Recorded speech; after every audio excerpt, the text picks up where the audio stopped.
মহেন্দ্র সিং ধোনি 26 বলে 30 রান করে Chennai super কিংসকে match জিতিয়ে দিল।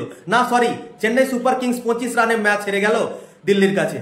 মহেন্দ্র সিং ধোনি করছেটা কি ভাই কেউ বুঝতেই পারছে না এখন পর্যন্ত। কেননা মহেন্দ্র সিং ধোনি ব্যাটিং করতে নামছে এবং তার নিজের ব্যাটিং হচ্ছে শুধু, কিন্তু চেন্নাই সুপার কিংস ম্যাচ জিততে পারছে না। প্রত্যেকটা ম্যাচে এরকমই হচ্ছে এবং চেন্নাই সুপার কিংস প্রত্যেকটা ম্যাচে রান চেস করতে গিয়ে ম্যাচ হেরে যাচ্ছে। তিনটে ম্যাচ থেকে ভাই একই কাহানি মহেন্দ্র সিং ধোনিরও এবং চেন্নাই সুপার কিংসেরও। চেন্নাই সুপার কিংস আজকেও ভাই রান চেস করার মতো সিচুয়েশনে ছিল, তা সত্ত্বেও মহেন্দ্র সিং ধোনি ব্যাটিং নেমে কোনো চেষ্টাই করলো না মারার এবং মহেন্দ্র সিং ধোনি 26 বলে 30 রান করলো, নট আউট থাকলো এবং কি বলবো ভাই, ম্যাচ আবারও চেন্নাই সুপার কিংস জিততে পারলো না এবং ম্যাচ হেরে গেল। একদিক থেকে বিজয় শঙ্কর খেলতে থাকলো, চেষ্টা করতে থাকলো, মারতে থাকলো, কিন্তু মহেন্দ্র সিং ধোনি ভাই কোনো মারার চেষ্টাই করলো না আজকের ম্যাচেও। এবং চেন্নাই সুপার কিংস ফ্যান আজকে ভাই প্রচন্ড নিরাশ ছিল। যে মাঠে খেলাটা হচ্ছিল চেন্নাইয়ের হোম গ্রাউন্ডে, সেখানে ভাই প্রচন্ড নিরাশ ছিল সবাই এবং ফ্যান্সের চেহারা দেখে মনে হচ্ছিল কি ভাই কতটা তারা নিরাশ আছে। চেন্নাই সুপার কিংসের ফ্যানরা মহেন্দ্র সিং ধোনির ব্যাটিং দেখার জন্য অপেক্ষা করে থাকে ভাই, কি কখন মহেন্দ্র সিং ধোনি ব্যাটিং করতে নামবে এবং আমরা দেখবো 4-6। কিন্তু মহেন্দ্র সিং ধোনি ভাই চেষ্টাই যদি না করে মারার, তাহলে ভাই ফ্যান্সরা দেখবেটা কি। আজকে প্রায় 10 ওভার মতো বাকি ছিল, তখনই ব্যাটিং এ নেমে গেছিল মহেন্দ্র সিং ধোনি। তা সত্ত্বেও 26 বলে 30 রান করলো এবং কোনো চেষ্টাই করলো না ম্যাচ জেতাবার। যদি এই 26 বলে প্রায় 50-60 রান মতো করতো, তাহলে হয়তো চেন্নাই সুপার কিংস এই ম্যাচটা জিতে যেত। কিন্তু মহেন্দ্র সিং ধোনি যদি চেষ্টাই না করে, তাহলে চেন্নাই সুপার কিংস ম্যাচটা জিতবে কি করে।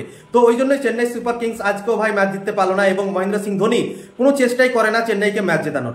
সে আসছে, নিজের ব্যাটিং করছে এবং ব্যাটিং প্র্যাকটিস করছে মনে হচ্ছে, দিয়ে ভাই চলে যাচ্ছে, পুরো ওভারকে শেষ করে দিচ্ছে এবং সে ব্যাটিং করে ফিরে যাচ্ছে। এবং তিনটে ম্যাচ থেকে একই কাহানি মহেন্দ্র সিং ধোনির।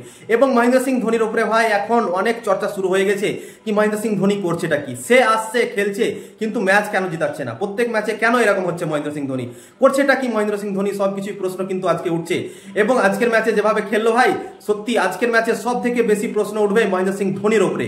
মহেন্দ্র সিং ধোনির ফ্যামিলি আজকে সবাই এসেছিল, তার মা বাবা, তার স্ত্রী এসেছিল, সবাই এসেছিল মাঠের মধ্যে খেলা দেখার জন্য মহেন্দ্র সিং ধোনি। কিন্তু মহেন্দ্র সিং ধোনি তা সত্ত্বেও ম্যাচ জেতানোর চেষ্টা করলো না এবং টুকটুক করে পুরো ওভার কাটিয়ে দিল এবং নট আউট গেল 26 বলে 30 রান করে। এবং প্রচন্ড নিরাশ হলো চেন্নাই সুপার কিংস ফ্যান। এই ম্যাচটা দেখার পর, মহেন্দ্র সিং ধোনির ব্যাটিং দেখার পর, চেন্নাই সুপার কিংস ফ্যান অবশ্যই চাইবে কি মহেন্দ্র সিং ধোনির কাছে প্রশ্ন করবে কি ভাই মহেন্দ্র সিং ধোনি তুমি এটা করছোটা কি। সবাই ভাই প্রশ্ন উঠাচ্ছে কি মহেন্দ্র সিং ধোনি কেন এরকম খেলছে, কেন ম্যাচ জেতানোর চেষ্টা করছে না। সবার মনে এখন এটাই প্রশ্ন এখন উঠে গেছে মহেন্দ্র সিং ধোনিকে নিয়ে। আজকে 26 বলে 30 রান করলো, একটা 4 একটা ছক্কা, 26টা বলে ভাই মাত্র 2টো বাউন্ডারি। তো তোমরা ভাবতে পারছো কি খেললো আজকে। এবং আমি প্রত্যেকটা বল দেখলাম, কোনো চেষ্টাই করছিল না মারার। বাকি যে 2টো ওভার ছিল তখন চেষ্টা শুরু করলো মহেন্দ্র সিং ধোনি মারার এবং মোহিত শর্মা বল করছিল, প্রথম ছক্কা মেরেছিল সেটা। তার আগে কোনো চেষ্টা করেনি, পুরো 9-10 ওভার খেলে গেল মহেন্দ্র সিং ধোনি, কিন্তু কোনো ভাই ম্যাচ জেতানোর চেষ্টাই করলো না। এবং চেন্নাই সুপার কিংস ফ্যান প্রচন্ড নিরাশ আছে মহেন্দ্র সিং ধোনির এই ব্যাটিংয়ে।